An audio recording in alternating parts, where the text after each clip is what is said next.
1. Toxic relationships. Some of you here won't have to deal with toxic relations every day. In toxic relations, you always feel bad every time.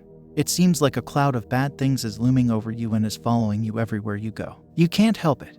You know that person is bad for you, still you go and talk with them or associate with them. A toxic relationship makes you feel unsupported, misunderstood, demeaned, or attacked. On a basic level, any relationship that makes you feel worse rather than better can become toxic over time. Toxic relationships can exist in just about any context, from the playground to the boardroom to the bedroom.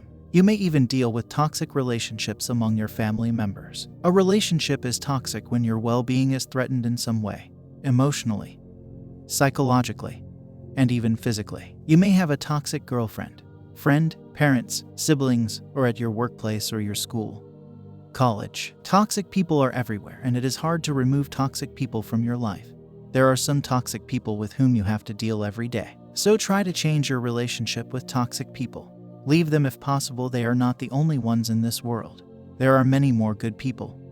Don't be afraid to leave toxic people. Do it for yourself. 2. Adult content. Yes, I have said it before and I will continue to say that porn is bad for your health. You already know that it is bad for your physical health, but it is also bad for your mental health. The depression, the anxiety which you have is mainly due to pornography if you are fapping daily, or once in a while. Even 3 hours of porn use a week can cause a noticeable reduction in gray matter in key areas of the brain. When brain connections are involved, it means they impact behavior and mood. Regular binging on hardcore internet porn can cause some people to develop mental health problems, compulsive use, even addiction. These interfere significantly with everyday life and life goals. People often talk about feeling numb towards everyday pleasures. In this modern age, our brain is so used to instant pleasure that we have forgotten how to work hard and get the reward of hard work. People who watch porn a lot turn out to be depressed. People get addicted to porn, but they also then develop a tolerance for it, just like they do for drugs, which leads to a consequent reduction in pleasure every time they use it. In other words, you need more and more dopamine, more and more stimulation to produce that pleasurable result. This is why over time, watching porn can make your depression worse. Stop watching porn now and see how happy you feel after 15 days. And some of you guys already know how bad can porn be. 3. Eating junk food. Yes, eating too much junk food can make you depressed. As junk food tastes more good, we indulge more and we eat more junk food. This is also like porn, instant gratification. After eating junk food, you get instant pleasure and you eat more junk food because you get pleasure by doing less work. In this way, your mind gets used to more pleasure by doing less work, and this instant pleasure is also related to porn. That's why relapse and junk food are related, but that's not the main concern here. Now, this toxic diet can cause inflammation in the hippocampus area of the brain, which is responsible for memory. Junk food can do so due to the presence of a high level of sugar and fat. These macronutrients can potentially suppress the activity of BDNF, a brain peptide associated with learning and memory formation. Additionally, synapses present in the brain also help in the recognition, and eating food rich in calories can impact their production and functioning. Junk food contains trans fats that are known to send mixed signals to the brain. This makes it difficult for it to process if you are hungry or have eaten enough. And this confusion leads to overeating, a known reason behind weight gain. For the better functioning of your brain, you need to eat food rich in omega-6 and omega-3 fatty acids. Their deficiency can cause health problems like bipolar disorder, dementia, attention deficit disorder, etc. according to various studies in the field. The intake of too many trans fats can potentially cause inflammation in the hypothalamus that controls body weight. When you look fat in the mirror, your confidence goes down, and with that your testosterone levels too. Thus, eating more junk food means more fat. More fat means fewer testosterone levels.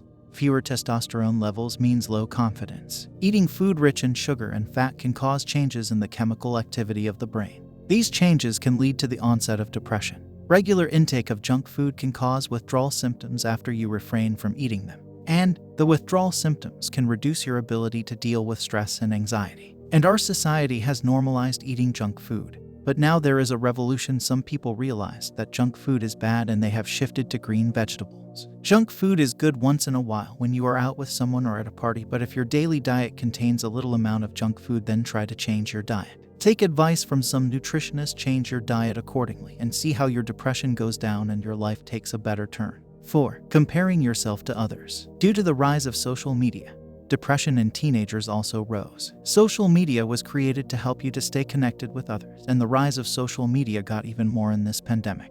Due to lockdown everywhere, people were at their homes using smartphones and social media. While using social media, we see posts and stories from many people.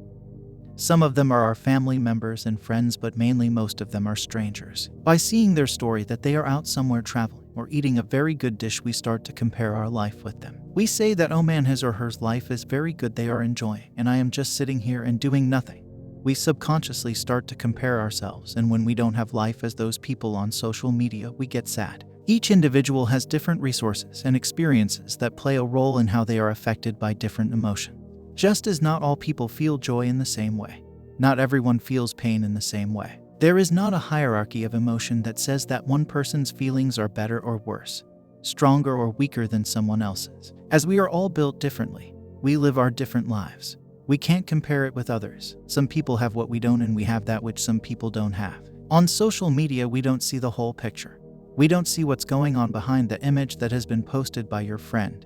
It may be true or may be fake. Instead of being jealous, feel happy for them, message them, and wish them a good trip. Maybe your bond with that person will increase. Reduce your time on social media. And even if you come across a post that makes you jealous, then stop and think for a moment. Think about what good you have in your life. Show gratitude for your life. If you switch off your social media, that's the best option. 5. Not doing anything. This pandemic has made us all lazy. During lockdown, we all just watched Netflix series and ate junk food, and many people did that, and many people used this lockdown to learn something. Those who learned and upgraded themselves did better after the lockdown opened. Our body was not made for sitting and binge watching Netflix and binge eating junk food. Our body was made to do something. If you don't do anything like a small task, then you won't get the dopamine that comes after completing the task. So for instant pleasure and to get that dopamine, our body goes to porn and junk food, and in return, it increases anxiety and depression. We need some purpose in our lives. If we don't have any purpose, then what is the point of living? You can have any purpose, like traveling, singing, dancing, driving, etc. There are many things which you like. Make it a purpose, do something out of it. If you can't find it, then start with your surroundings. Clean your room, cook something good, take a shower, exercise, etc. There are many things to do. And if you want to watch Netflix or eat a burger, you can do that after completing your task. When you don't have anything to do, you can become suicidal, as there is nothing to do, so your brain thinks that you have no value in your life. And it makes you feel sad. Eating junk food, doing nothing, and being on the couch all day has been normalized by society so much that people don't even realize that it is affecting their mental health. Stop doing all these things and take care of your mental health, as it is very important in these modern times.